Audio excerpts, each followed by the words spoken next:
Hi, I'm David with EV World News. We're talking about electric vehicles, green energy, and the stock markets. And we're back today with our founder and chief editor, Bill Moore. How's it going today, Bill? Hey, it's going great. Beautiful day. We've not had any really bad weather here the last. Oh, all of a sudden you went quiet. Bill, you muted somehow. You were talking and you muted somehow in there. You're still muted.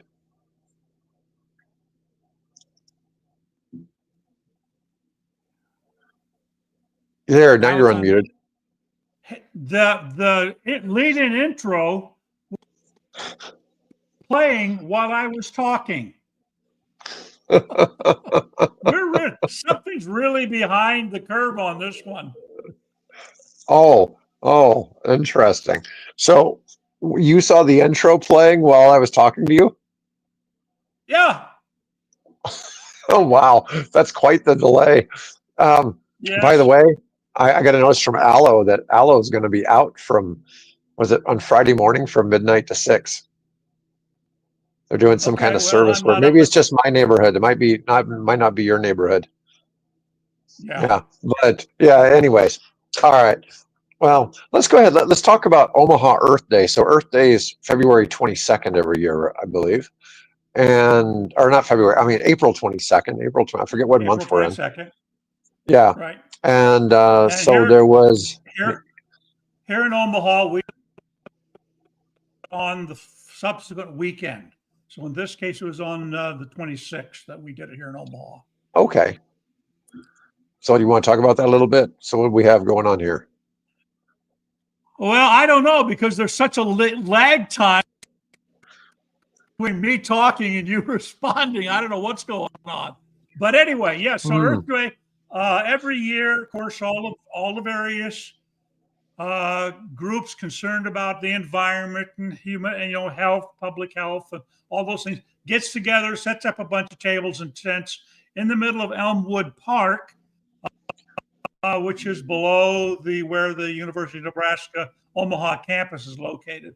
And every year, the local Sierra Club gets volunteers among the Sierra Club members and people they can wangle into it, including local dealers, to bring their electric cars and put them on display in a parking lot next to where the various, Earth Day groups gather.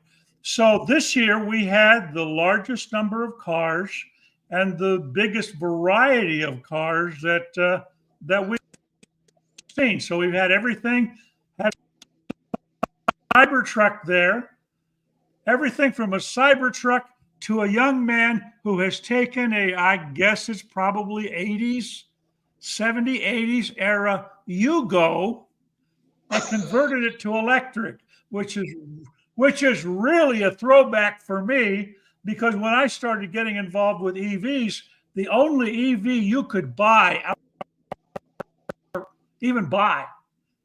because you couldn't even buy them in California, you had to lease them, but every EV you could be had to be a conversion. So you would take and find generally Volkswagen Beetles or old 911 Porsches or Corvairs or anything basically that had a motor that, was either in the front or the back, was air cooled or something, and you drop that in. So he had one of those there, which was really exciting. I mean, we got somebody here in Omaha that knows something about that. Now, that being said, it turns out that another gentleman that I interviewed, I don't know, 10, 15 years ago, Tony Park, was there. He's a black gentleman, devoted his life to teaching kids about solar and energy and things like that. And he's done a number of electric vehicle conversions, generally focused on motorcycles and things of that nature. Variety, everything from the very newest Tesla Model Y to these conversions, which is kind of cool. So there. All right, Bill, why don't you exit the studio and re-enter, and let's just see if it catches up. Try again. Yes. Yeah, because you are lagging. All right, folks. Sorry about the challenges we're having there with with Bill, but I wanted to go ahead and talk a little bit. Rolls-Royce has released a new version of the Rolls-Royce Spectre as an electric luxury vehicle. So replacing the V12 engine, and I wanted to go ahead and show this a little bit and just see where we get before we determine if Bill is back in the same space-time continuum as the rest of us. You're still lagging bad. Probably not. Yeah, I'm going to log completely off. Okay. Bye. Here. All right. So here's pictures. This is the Rolls-Royce Spectre here, and looks like a typical Rolls-Royce car as an EV. Of course, super luxury inside. They have so many features. I mean, things like umbrellas in the door that are built in, and different things like that that just are far beyond what anything else has out there. And it's just just a completely different setup.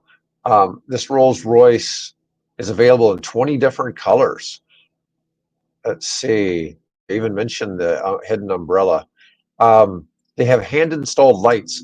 Has 4,796 LEDs embedded in the door panels to create a breathtaking starry effect when driving at night. The dashboard panel in front of the passenger incorporates a textured design featuring 5,500 illuminated stars along with the model name. The doors open backwards against the direction of travel, a traditional Rolls-Royce hallmark. These are the largest doors ever installed in a Rolls-Royce and are likely amongst the largest on any car.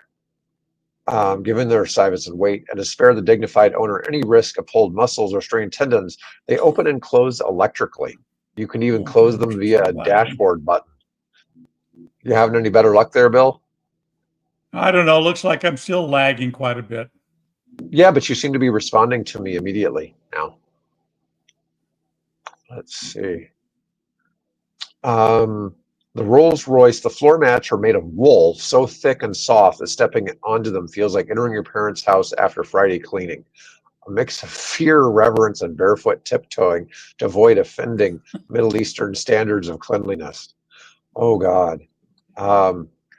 Every switch, button, lever, and dial operates with a precision that convinces you this brand really does possess a unique, almost mystical commitment to craftsmanship, and honestly, it probably does.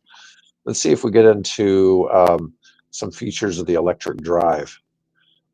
The electric motor isn't dramatically different from those found in a Tesla or a BYD. They've really invested heavily in everything else. Let's see. Give me a second. Here it has 23-inch rims, either 22 or 23-inch rims on these vehicles. But it, interestingly enough, the article has two electric motors, a 258 horsepower in the front and a 489 in the rear. Does 0 to 60 in about 4.5. And it does that in silence. Smooth, uninterrupted acceleration it gives us in kilometers, from 10 to 210. 210 would be probably about 140 miles per hour. And even the typical the faint whirring that many EV drivetrains has been eliminated due to heavy insulation and double glazed windows. They offer an optional synthetic engine sound played through the speakers. It sounds like pouring cola into a glass of cognac. You'll discover at 130 miles per hour, the Rolls-Royce Spectre is quieter than most luxury cars are at 60. Anyways, that's enough about our Rolls-Royce here, but still, I don't even think they give us a price tag. I guess it's close to free. Yeah, it says 3 million shekels. But, no. That's actually what it said in the article. I guess they just really don't know, do they? All right, Bill, you seem a little clearer now. Okay, here we go. I think you're back on track. Well, I hope so. I don't know. What I'm seeing in the way of video is lagging by But if you're hearing me, that's fine. Speaking of the silence of the Rolls Royce, I have here captured the sound of the Dodge Charger EV with its engine. Would you like me to try to play it? Sure. Let's see if you can put it in your headphones.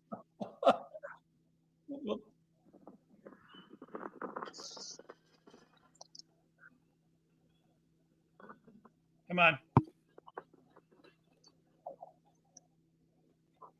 Yeah, it'll get to.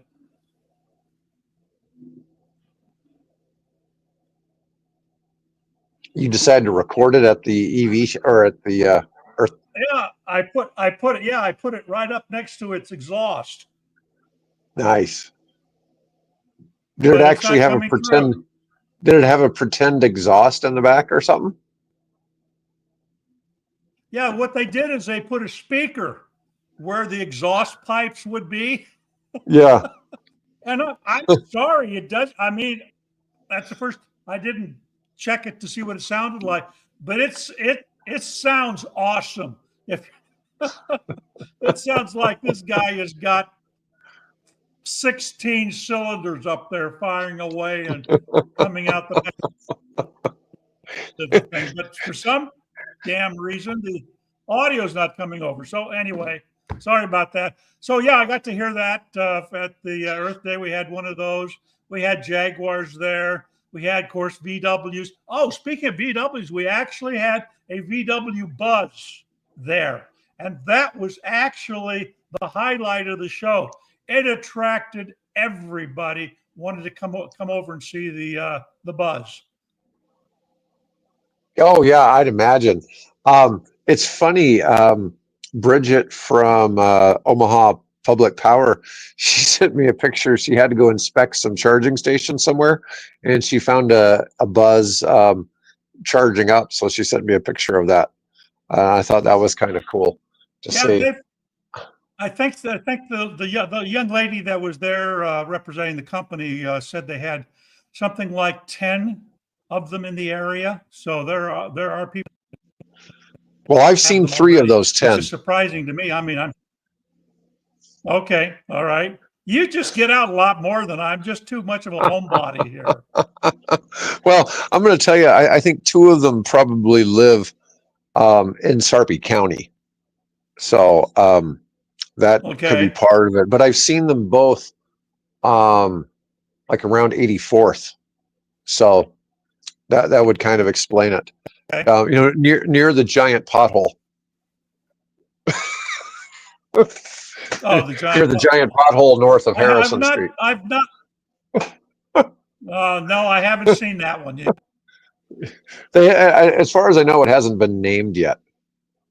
Oh, okay. So, yeah, when the pothole gets its own Twitter account, then we'll know, or Instagram account, we'll know it's really become a little bit more famous. Yeah.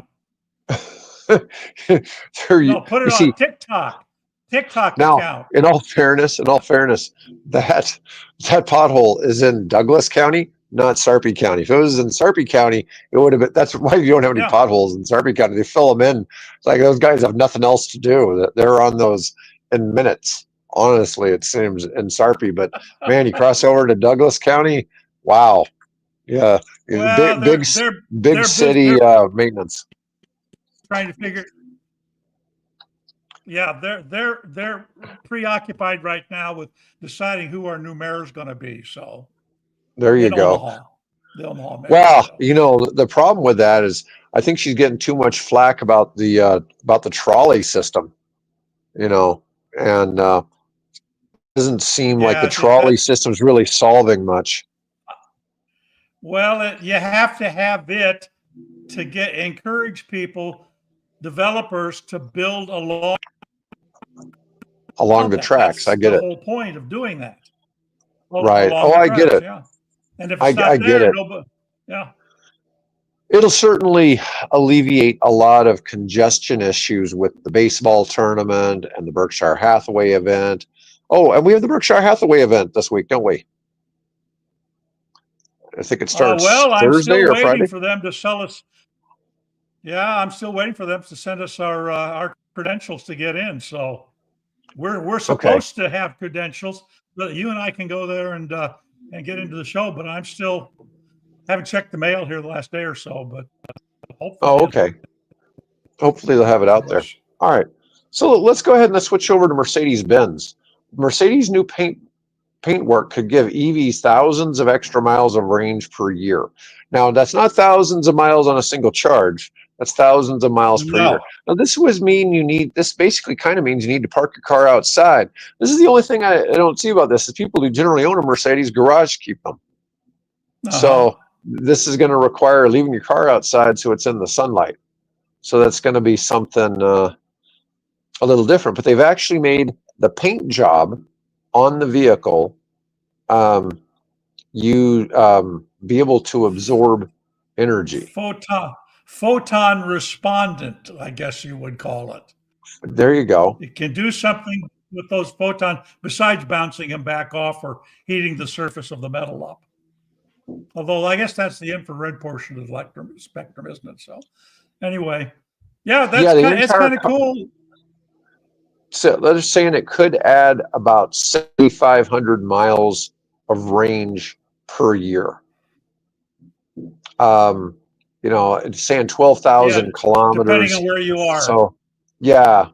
So that's 1,000 kilometers, about 650 miles per month. So it'd be an extra, 20 to 22 miles every day.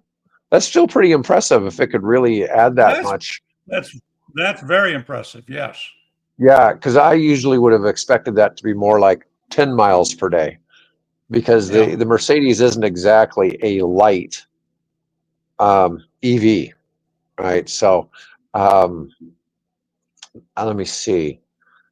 The entire car body is coated with photovoltaic paint, which generates electric energy.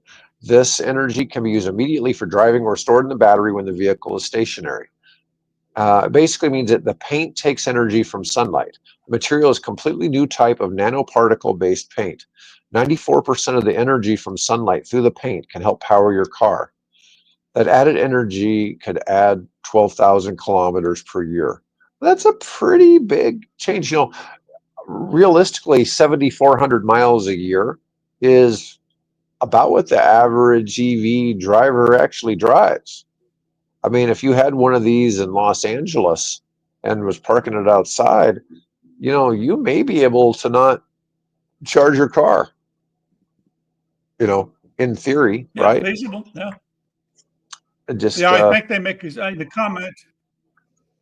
In the article, they talk about what it could do. I think if you had the car in Stuttgart, which is a colder, more northerly, cloudy area, as opposed to, I think the example might have been LA that they gave, showing the differences in the miles. That even in Stuttgart, it's still a significant amount of miles it could put on. So there's an interesting article that I hadn't really planned on covering, but I just saw this. Driver made switch from gas to EV and use a California state and federal incentives to reduce the price of a Tesla Model 3 by $15,000. That is a huge savings. So he clearly got the 7,500 federal, but he took advantage of state and federal cost incentives, making the switch much cheaper. And this information was shared on Reddit. He had been spending $300 a month on gas in their old Volkswagen Jetta, and the deals reduced the cost. Let's see. He got the cost down to $21,000 plus fees for a new Model 3. Wow. Let's see what they got here. They got the $7,500. Okay, so they got the $7,500 federal tax incentive plus a $7,500 rebate. After quadruple check, and it must be a rebate from California. After quadruple checking my eligibility for both, I pulled the trigger on a $36,000 Model 3, my first EV and my first luxury car. And I'm assuming that's like a standard range rear wheel drive, but still, that's pretty incredible. Yeah. According to the state of California website, potential incentives from making the switch from a car to an electric vehicle could total as much as $61,000. I'd imagine that must be commercial, because I know there's a $40,000 tax credit max or something like that if it's a commercial vehicle. Those living in the area must enter their zip code to estimate what they can apply for, and figure out where it goes from there. All I can assume is it had something to do with the cost he was paying for fuel. So there must be something related to that, but it really didn't get into the math, which would have been kind of nice, because I wasn't aware of there being how there was a $7,500 thing. Yeah, I wasn't either. Car and driver topped and solar panels. They claim 46 miles a day from the sun. Well, so there's some competitions in Texas or somewhere in the South or in the Southwest where they build solar cars and they race them, and they do it kind of like jockeys. They usually pick a small girl to be the driver, just based on weight, and they try to see who can cover the most distance in like a single day or something like that, because the vehicles will. Yeah, I think. Yeah, go ahead. Well, I was going to say, and I'm thinking they've gotten past like 60 miles per hour on this, being able to continuously run in the sun. Yeah, but the vehicles were they were kind of like a squared top. It was kind of a ridiculous, setup. We're talking about we're talking about two different things here. What you're talking I'm just about saying it's possible to get 46 miles a day. Where you had. Okay, so I think what he's referring to is there was a company in Australia that took the technology that was used in those solar outback, from Durban to Adelaide or something like that. That they took that technology and they created a 4-passenger sedan that was solar powered. And I think that's probably what it's referring to. Unfortunately, the last I heard is that company went bankrupt. They never actually were able to get the car into full production. Also, in addition, I think there was a company in Europe that was also offering a car that was solar powered. They too haven't passed, unfortunately, the starting gate on this type of car. So we've got two contenders. We got obviously the Aptera, which is still in development, and then of course we have Mercedes, which is still in the experimental stage. They're not actually building that car. They've got a prototype, but they haven't actually put that car into production. So we're still waiting for that true solar car to make its debut on a commercially or consumer available basis. Yeah, great Joel, idea. Just it isn't quite there yet. Joel, you're talking about the thing. Don't they all go bankrupt? Well, this is really true in the automotive industry. I mean, other than in the United States, for instance, other than Tesla, we've had nobody manage to succeed as a car manufacturer since the 60s, 70s as a new company on the scene. I mean, every company that's well, really, I mean, you think about it, the big 3 automakers in the U.S. have all been around since pre-World War II, right? I mean, they've been around before World War I. Yeah, I'm just saying, I mean, Tesla is the only company that's been able to make it in the U.S. Everybody else eventually goes bankrupt. But, there's some hopeful products out there. It looks like Lucid may make it. It looks like Rivian's going to make it. but we've had so many others that just don't. I mean, there are other auto manufacturers out there that make RVs and make other types of vehicles, and yeah, I mean, it's true. I mean, Tesla has gotten some really big loans from the Oh Department of yeah, Energy over time. yeah, Of course, they paid them back, and yeah. But they're that's still what that program was there they're for. yeah, their economics, however, the only thing that kept them above the were the credits that they sold. So they're still getting government handouts that's keeping them, moving forward. Cash on hand.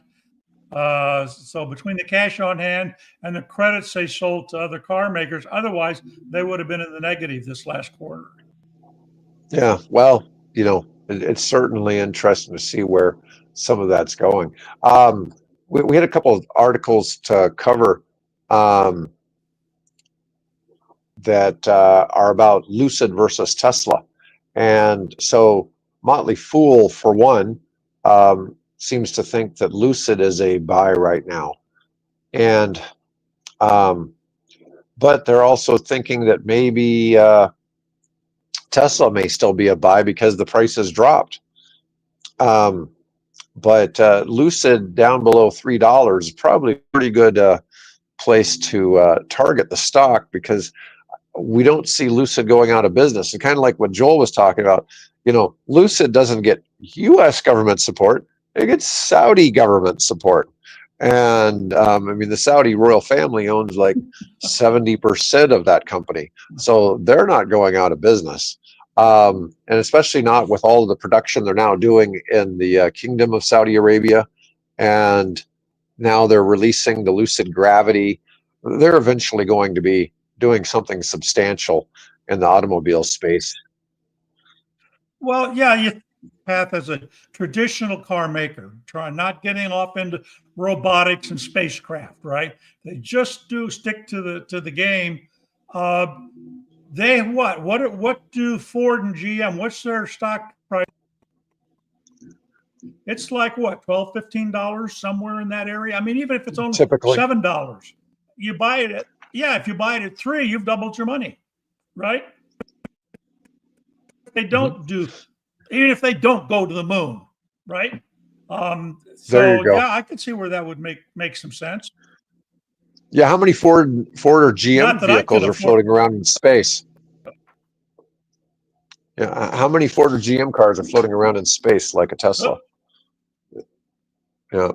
Well, Yeah. interestingly, it'll be the first Elon Musk product to actually reach the orbit of Mars, not go into orbit around Mars, but go out as far as the orbit of Mars. So I suspect maybe at some point in the distant future, those two will synchronize, and maybe Mars will pull it into its orbit. I don't know, but that little Tesla is out there, literally out Yeah. there. Yeah, Oasis says Tesla stock price will skyrocket from cyber cabs and robots. I just can't see people betting against Musk. Okay, Now, people can say whatever they want about the guy, but he is brilliant, and he's been able to just make a lot of things work. Where other people haven't been able to. Um, uh, well, oh yeah, Bill can definitely. Bill I knows the have two a guys. slightly Bill evolved. knows them. Yeah, Yeah, I've we've sat down with lunch with both of them. So yeah, Bill knows them pretty well. Um, yeah, we realize that Elon didn't invent it, but without Elon, you know, it probably would have ended up like Fisker, and yeah, that's the sad truth. I mean, you could love Elon or hate Elon, but that doesn't make it any different. It's still the reality yeah. of he makes things. He's good at making things work. Okay, and when I say that making things work, Just I'm not necessarily Joel, talking about the just technology. I'm not necessarily talking about the technology. He's good at making the business work. Right. Just for joy, edification here. Martin Eberhardt and Mark Tappering. Okay. So yeah, I do know them, although I've only on one occasion. Well, yeah, on one occasion. I've never met Elon. I was involved with Tesla before Elon came along. So All Elon right. is an idiot. Well, yeah. Well, anyway, we've touched on that. Moving on. Yeah. Anyways, I think if you're looking at, Should we talk about Slate? Let's talk about Slate.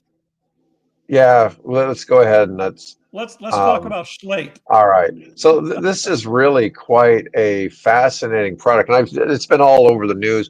It's funny is when one of the Yeah. vehicles was shown on a flatbed, we talked about it a couple of weeks ago, but now they're saying it's a $20,000 EV truck. This company Slate, which is making them in Indiana, I think, or is it Michigan? It's either Indiana or Michigan. They're Jeff Bezos. I think it's Michigan. Okay, Bezos put up $1.2 billion into this company, and they say they're releasing it'd be 20,000 with the federal EV tax credit. Well, if that tax credit still Tax exists, credits. yeah.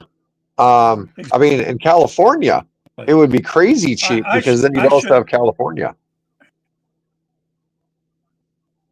If you could get another 4,000 or 5,000 out of them. Actually, yeah, Bezos is not the key. Well, he's probably, I don't know what the proportion are, but the guys that underwrote the company to start with are a gentleman named Mark Walter, who apparently is a hedge fund operator and owns the LA Dodgers. And the other one is Thomas Tull, who's another billionaire. Both of these are billionaires, and apparently their backing was enough to entice Bezos to come along. Bezos is in kind of a race against Musk, and so he's got space projects, and then he's got obviously Amazon, and now he's got Rivian. He has money, and now he's got this money to Slate. Well, he's trying to do things with AI. I should point out. I should point out that there's really I've watched a whole bunch of videos on this company to try to get a sense of who they are and where they're going. There's a really good one done by John McElroy over at Autoline that I've posted at the top of our RS stream.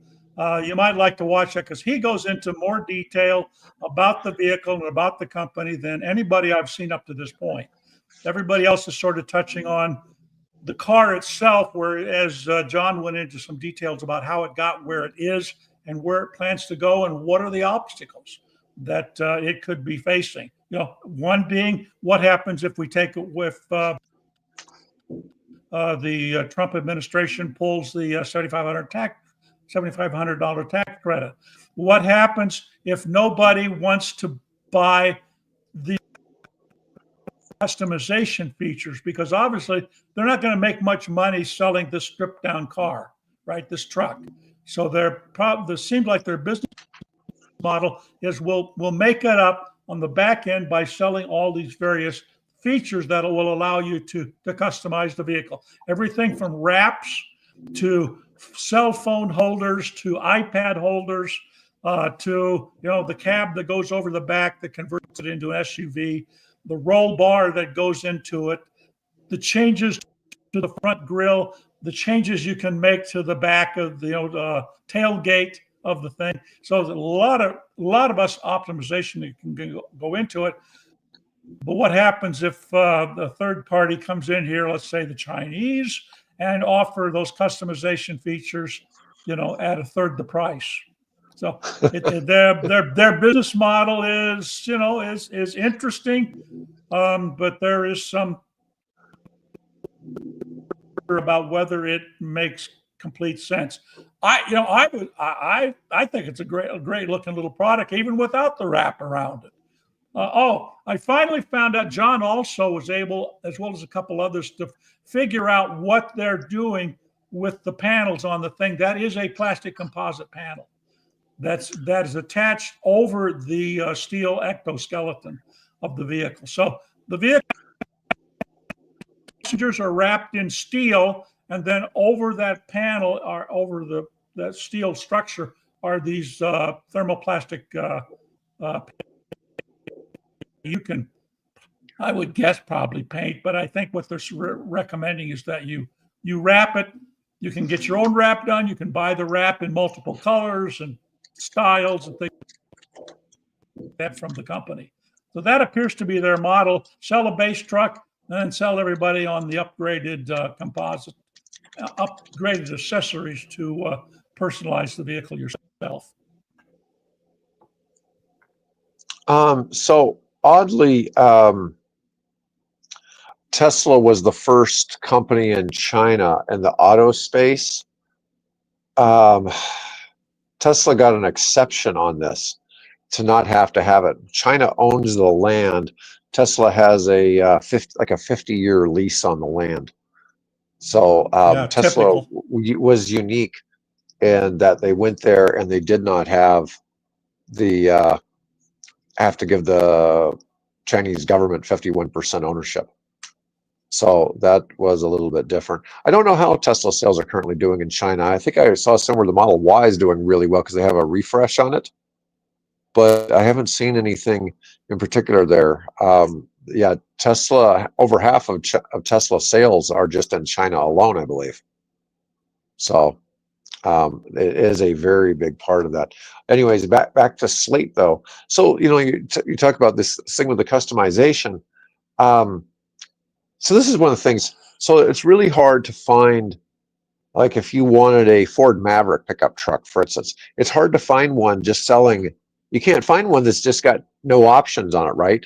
Because that's how the dealers make money too. And Ford is by tacking on those options. That's what makes the price go up. So you almost always have some things tacked on to the basic vehicle that they think customers are going to want, and then it makes it enough that it feels like it's got the right profit margin for them to sell on the lot and take up space, right? So, and a lot of this, the customization thing doesn't seem that unusual, and most people would rather have the manufacturer do it than worry about going and doing it. Although they offer all these DIY options, most people would rather have the dealer do it. And then the other thing is, you mentioned buying the parts eventually aftermarket from China. Well, there's probably going to be a market for that. It probably won't be the end of the world or even be a huge part of the sales. I mean, some people are just going to want to get something basic, and I think you're going to see a lot of these just in the basic blank color.